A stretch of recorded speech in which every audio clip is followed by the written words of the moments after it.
오늘은 유다의 탄원 중보 예표, 유다의 탄원 중보 예표이란 제목으로 말씀을 상고합니다. 우리가 앞에서 38장에서는 이제 유다는 예수 그리스도의 시계보로 이제 선택됐다 하는 것을 우리가 말씀을 상고했는데, 그 38장에서 바로 유다 자신이 크게 잘한 일은 없지만은 첫째, 둘째, 셋째 아들이 자격이 탈락되는 바람에 이제 넷째인 유다에게 기회가 주어졌다는 거, 그리고 또 그에게 그런 영적 장자권을 또 이을 만한 그러한 내용이 바로 그가 그 요셉을 죽을 수밖에 없는 상태에서 일단 살리고 싶어서 애굽에 팔자. 그래서 요셉이 생명을 얻게 됐고, 또 나중에는 바로 그 자신이 모든 그것을 책임지고 자기 생명을 담보로 해서 이제 양식을 구해오려고 베냐민을 책임지겠다고 한 바가 있었어요. 근데 바로 그 사건이 이제 실제로 일어납니다. 유다가 모든 걸 책임지고 자기가 희생을 각오했기 때문에 결국 요셉의 마음이 싹 풀리고 자기를 밝히는 바람에 이제 모든 화해가 이루어져서 실제로 이제 유다는 아주 귀한 그 중보 역할, 탄원이 아주 적중했다는 것을 오늘 이 44장에서 보여줘요. 그러면 그것이 또한 중요한 예표가 된다는 거예요. 뭐의 예표냐? 바로 예수 그리스도의 사역이 그 중보의 사역이거든요. 모든 걸 책임지고 예수님이 사람의 몸을 입고 오셔서 사람의 죄값을 대신 지고 죽으심으로 진정으로 사람들을 다시 살릴 수 있는 이런 중보의 사역을 하셨잖아요.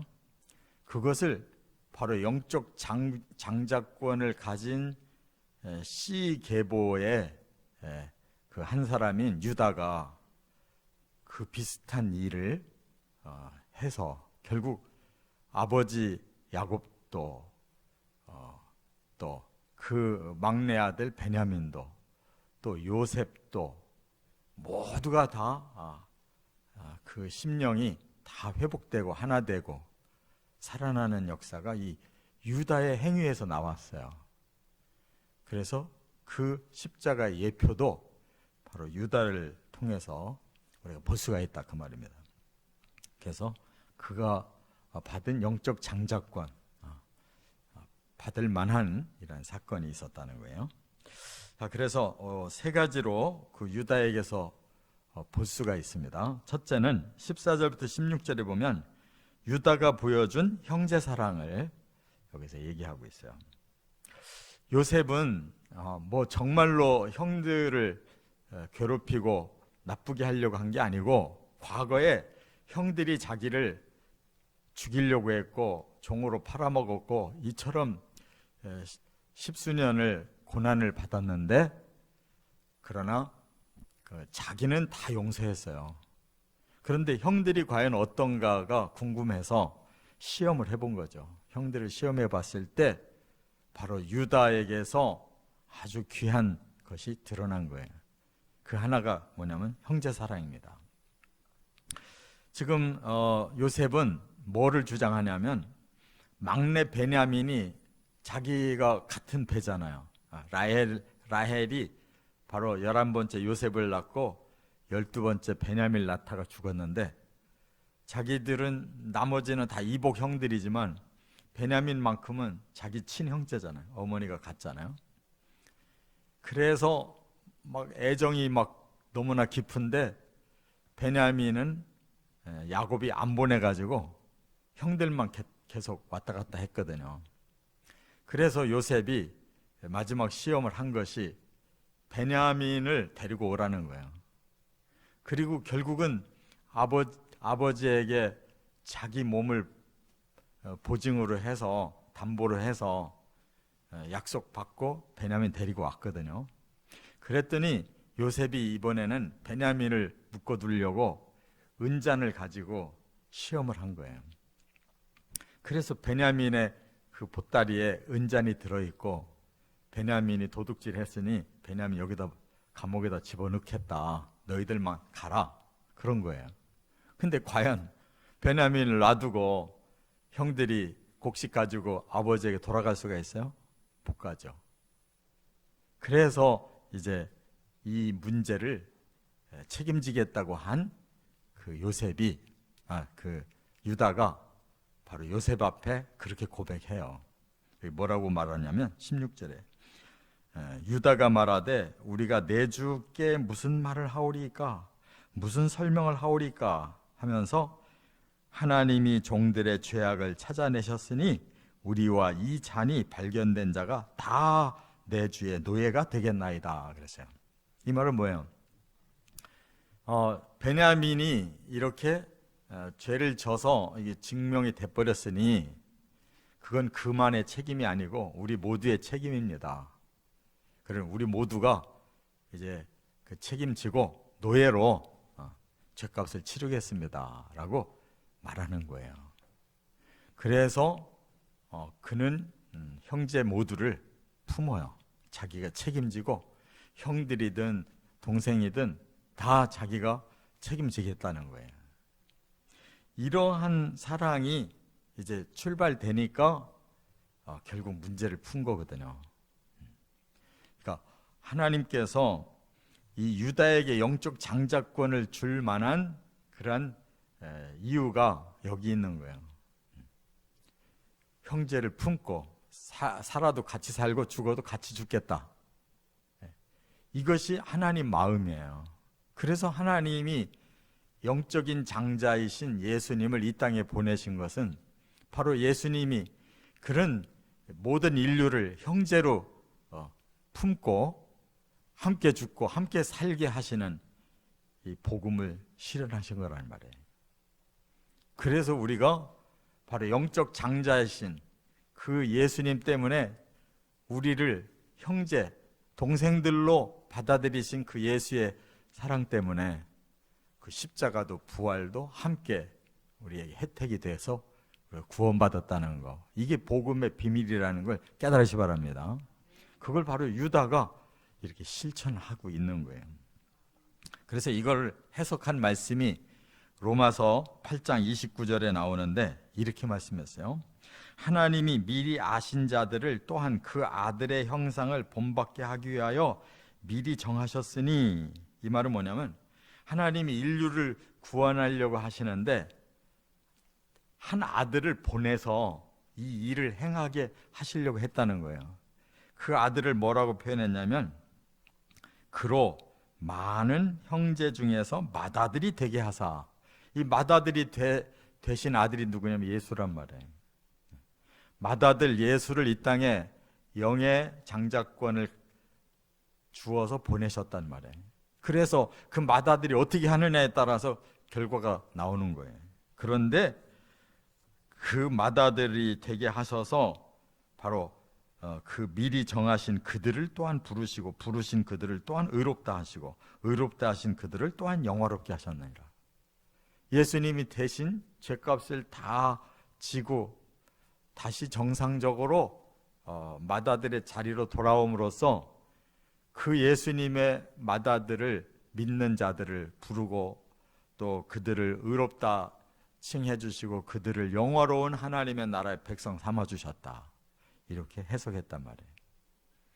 예수님이 우리의 영적 맏아들이심을 믿는 자들이 바로 성도고 예수의 형제며 자매가 되는 것이에요. 할렐루야. 이것을 유다가 이렇게 먼저 예표로서 행동했다는 거예요. 그래서 히브리서 1장에도 보면 이거를 또 말씀하셨는데 히브리서 1장 1절부터 이렇게 말했어요. 옛적 선지자들을 통해 이미 말씀을 주셨다. 이것이 이게 유다도 예표로서 이런 행위를 했고, 그 후에 선지자들이 바로 그 맏아들 영적 장자에 대해서 예언하신 대로 예수님이 영적 장자로 오셨다, 이렇게 지금 말씀하는 거예요.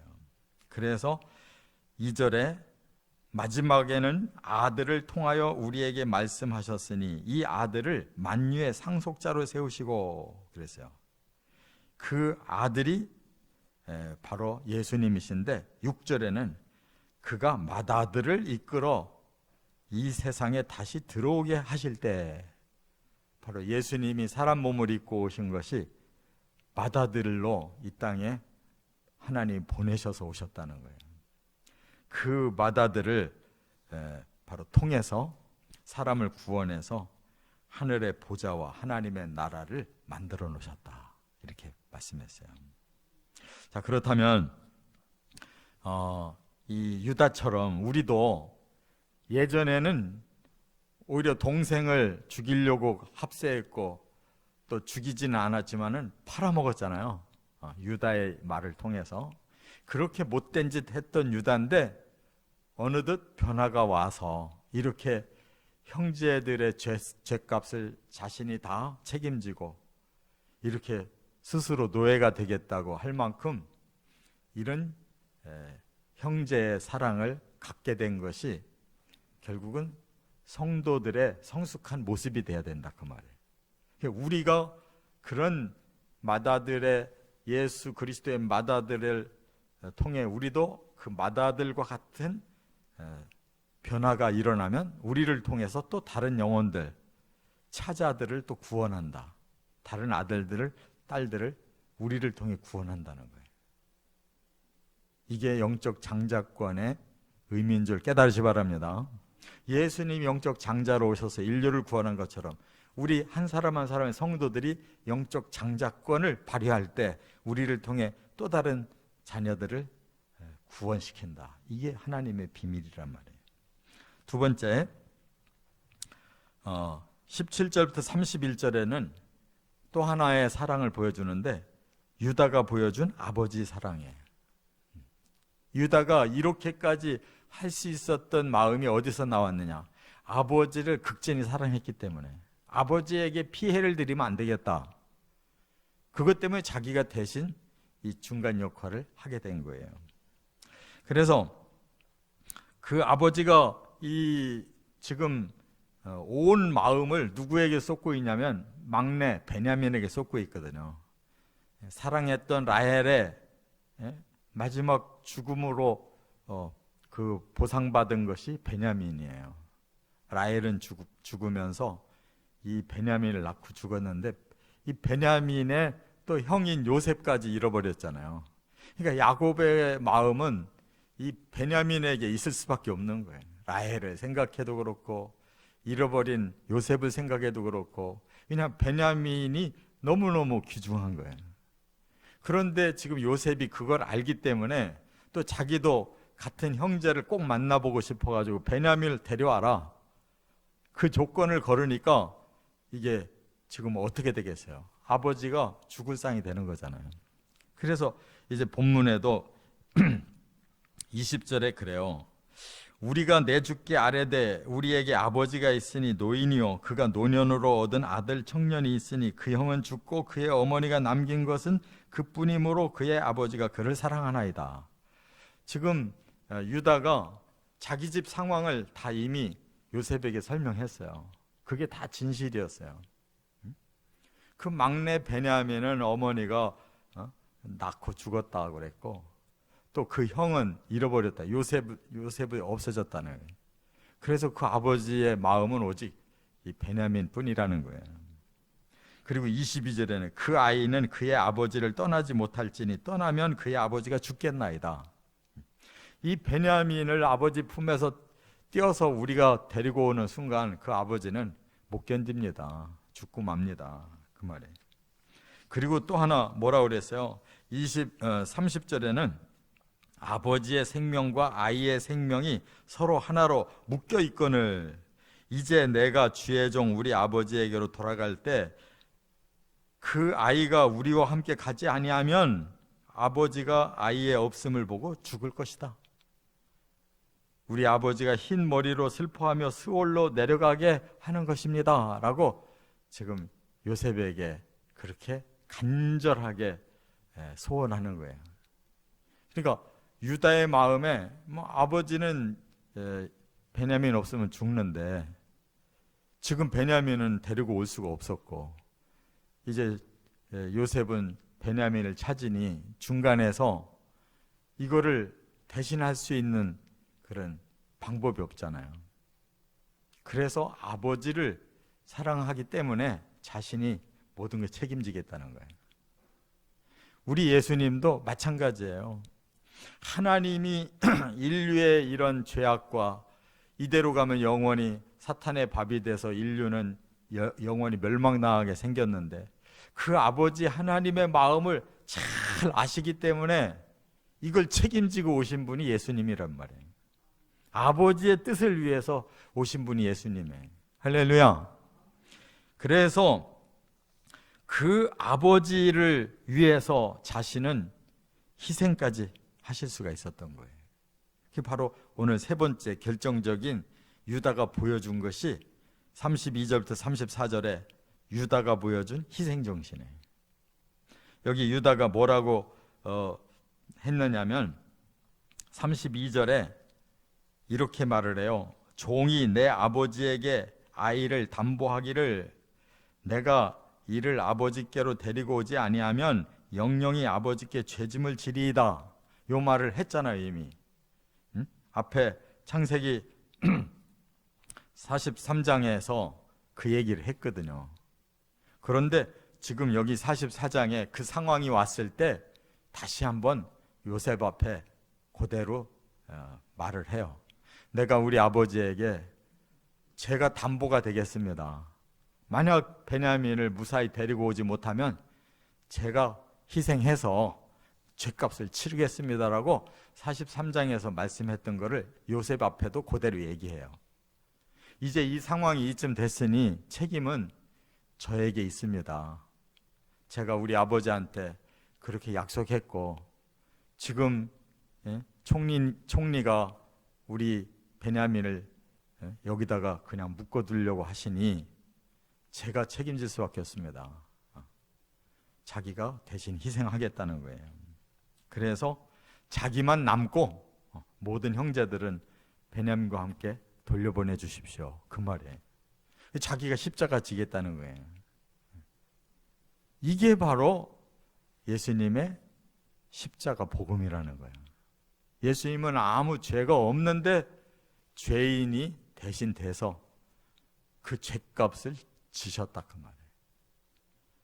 이 희생의 사랑, 이 아가페 때문에 하나님께도 영광이 돌아가고 모든 죄인들에게도 구원이 임했다는 거예요. 할렐루야. 바로 유다가 이 일을 이렇게 자원해서 이렇게 했기 때문에 요셉이 그 말을 듣고 감동해서 눈물을 흘리면서 내가 바로 당신들의 동생 잃어버렸던 요셉입니다 라고 고백을 하고 거기서 화해를 하고 아버지를 다 모시고 가족들이 다 애굽으로 들어간 거예요. 그래서 민족을 이루는 사명을 요셉이 감당했고 그런 영적 장자로서의 사명을 유다가 감당했기 때문에 예수님은 유다의 계보의 씨가 되셨다 그 말. 할렐루야. 우리도 그렇게 살아야 되는 거예요. 그 예수님이 십자가에 대해서 우리한테 뭐라고 말씀했냐면 누가복음 9장 23절에 아무든지 나를 따라오려거든 자기를 부인하고 날마다 제 십자가를 지고 나를 따를 것이니라. 그리하면 내 제자가 되리라. 이렇게 예수님이 말씀하세요. 십자가는 나만 질 테니까 너희는 필요 없다 이렇게 말씀하지 않았어요. 내가 십자가 지는 것을 너희도 따라와야 된다. 그러려면 너희 자신을 부인해야 된다. 그리고 날마다 십자가의 희생이 너희들에게도 있어야 된다. 그래 말한 거예요. 우리가 내가 십자가를 지겠다 그러면 내 욕심을 죽이고 나를 낮추고 그렇게 살면 나 때문에 모두가 산다는 거예요. 이게 진리예요. 대인관계도 내가 죽어야 살고, 가정도 내가 죽어야 살고, 교회도 내가 죽어야 살고, 나라도 내가 죽어야 살고, 천국도 내가 죽어야 천국이 살아난다는 거예요.